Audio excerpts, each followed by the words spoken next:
Dear students, स्वागत है आपके अपने यूट्यूब चैनल विद्या की बरसात में। आज की इस वीडियो में हम लोग कुछ विशेष कोणों के त्रिकोणमितीय अनुपातों को याद रखने के ट्रिक्स सीखेंगे। तो चलिए सबसे पहला ट्रिक सीखते हैं। जैसे थीटा का जो मान है, थीटा के मान 0 डिग्री, 30 डिग्री, 45 डिग्री, 60 डिग्री और 90 डिग्री हम लोग लिख लेंगे। साइन कॉस टैन इस तरफ लिख लेंगे। अब इसके बाद 0 से लेकर 4 तक लिखेंगे क्रमशः। 0, 1, 2, 3, 4 सबके बटा में 4 लिख देंगे। इसका सबके ऊपर रूट चढ़ा देंगे। फिर उल्टा काम कर लेंगे कॉस वाले रो में, मतलब 4, 3, 2, 1, 0 लिखेंगे, सबके बटा में 4 लिखेंगे और रूट चढ़ा देंगे। बस हो गया तैयार। अब इसके आधार पर हम आसानी से साइन कॉस टैन का वैल्यू निकाल लेंगे। और हम जानते हैं कि साइन का उल्टा कॉसेक, कॉस का उल्टा सेक और टैन का उल्टा कॉट होता है, तो वो भी ज्ञात हो जाएंगे। तो अब टैन कैसे ज्ञात करेंगे? तो आपको पता होना चाहिए कि साइन थीटा में अगर कॉस थीटा से भाग किया जाता है तो टैन थीटा आता है, क्योंकि साइन थीटा बराबर होता है लंब बटा कर्ण, कॉस थीटा होता है आधार बटा कर्ण। अगर हम भाग कर दें साइन थीटा को कॉस थीटा से तो कर्ण कर्ण कट जाएगा, तो ऊपर लंब नीचे आधार हो जाएगा और लंब बटा आधार बराबर टैन थीटा होता है। आप ऐसा खुद से भी कर सकते हैं। मतलब साइन थीटा को मान को कॉस थीटा के मान से भाग कर दिया जाए तो हमें टैन थीटा का मान प्राप्त हो जाएगा। फॉर एग्जाम्पल यहाँ पर देखिए √0/4 है, तो 0 को 4 से भाग करेंगे 0 होगा, 0 का वर्गमूल भी 0 होगा, इसलिए साइन 0 का वैल्यू 0 होगा। कॉस 0 का वैल्यू क्या होगा? तो 4 से 4 को भाग कर दीजिएगा तो 1 आएगा, 1 का वर्गमूल 1 होगा, इसलिए कॉस 0 डिग्री का वैल्यू 1 होगा। अब 0 में 1 से भाग करेंगे तो क्या होगा? 0 होगा, इसलिए टैन 0 का वैल्यू 0 होगा। इसी प्रकार से साइन 30 डिग्री का वैल्यू निकालना है तो 1 का वर्गमूल 1, 2, 4 का वर्गमूल 2, इसलिए साइन 30 डिग्री का मान हो जाएगा 1/2।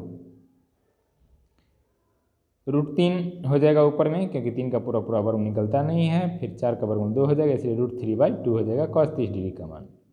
टैन 30 डिग्री का मान निकालने के लिए हम लोग 1/2 को √3/2 से भाग करेंगे तो आ जाएगा हमको 1/√3। इसी प्रकार से साइन 45 डिग्री का मान पता करना है तो 2 को 4 से भाग करेंगे, 2 दूनी 4 कट जाएगा, ऊपर 1 हो जाएगा, नीचे 2 हो जाएगा, तो 1 का वर्गमूल 1 और 2 का वर्गमूल पूरा पूरा निकलता नहीं है, तो √2 रहेगा। इसी प्रकार से कॉस 45 डिग्री का भी वैल्यू हो जाएगा 1/√2। साइन 45 डिग्री 1/√2, कॉस 45 डिग्री भी 1/√2 होगा। टैन 45 डिग्री का वैल्यू क्या होगा? तो भाग कर देंगे तो 1 आ जाएगा। 1/√2 को 1/2 से भाग करने पर 1 आ जाएगा।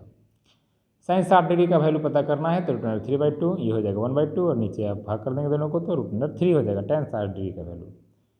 साइन 90 डिग्री का वैल्यू क्या होगा? 4 को 4 से भाग करेंगे 1 आएगा, 1 का वर्गमूल 1 हो जाएगा, इसलिए साइन 90 डिग्री का वैल्यू 1 हो गया। कॉस 90 डिग्री का वैल्यू 0 हो गया। और tan 90 डिग्री का वैल्यू पता करेंगे तो 1 को 0 से भाग करेंगे तो अपरिभाषित ही होगा, इसलिए इन्फिनिटी हो गया। अब इस तरह से अगर आप चाहें तो आसानी से ये टेबल ज्ञात कर सकते हैं। ऊपर जो विधि बताई गई है उसके आधार पर sine cos tan cosec sec cot का वैल्यू आप आसानी से ज्ञात कर सकते हैं। ये तो हुआ एक मेथड। दूसरा मेथड क्या है कि आप अपने फिंगर टिप्स से भी समझ सकते हैं। जैसे मान लीजिए कि आप अपने हथेली को इस तरह से रखें, ये जो है छोटी वाली उंगली, इसको 0 डिग्री के लिए मानिए, इसको 30 डिग्री, इसको 45 डिग्री, इसको 60 डिग्री और इसको 90 डिग्री। यहाँ चित्र के माध्यम से समझाया जा रहा है।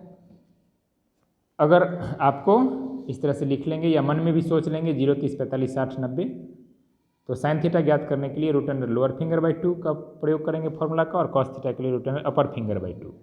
लोअर फिंगर से मतलब है कि कोई कोण, जैसे मान लीजिए कि साइन 0 डिग्री का वैल्यू पता करना चाहते हैं तो 0 डिग्री के नीचे कितने अंगुलियां हैं? तो एक भी नहीं है, तो इसमें लोअर फिंगर का मतलब हो गया the number of lower fingers, है ना। तो कितने हैं लोअर फिंगर्स? तो आप देख सकते हैं कि 0 डिग्री के नीचे एक भी लोअर फिंगर नहीं है, यानी 0 है।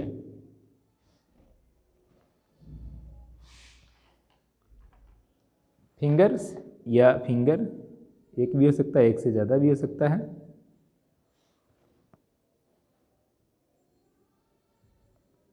जीरो भी हो सकता है।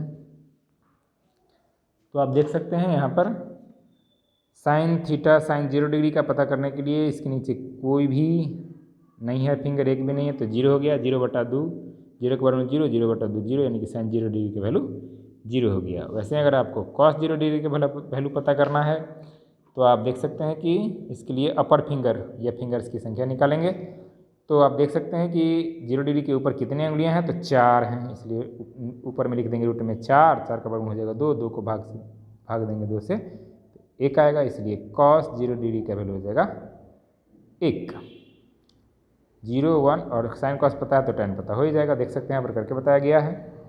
साइन का कॉस साइन 30 डिग्री का वैल्यू पता करना है तो 30 डिग्री के ऊपर कितने 30 डिग्री के नीचे कितने उंगलियाँ हैं, एक है, इसलिए एक लिखा गया रूट में और बटा में 2, तो 1/2 हो गया। साइन 45 डिग्री का वैल्यू पता करना है तो 45 डिग्री के नीचे कितने हैं लोअर फिंगर्स, तो 2 हैं, तो रूट अंडर में 2 लिखा गया, बटा में 2, 2 को हम √2 लिख सकते हैं, √2 से 2 कट गया एक मतलब है तो 1/√2 हो गया।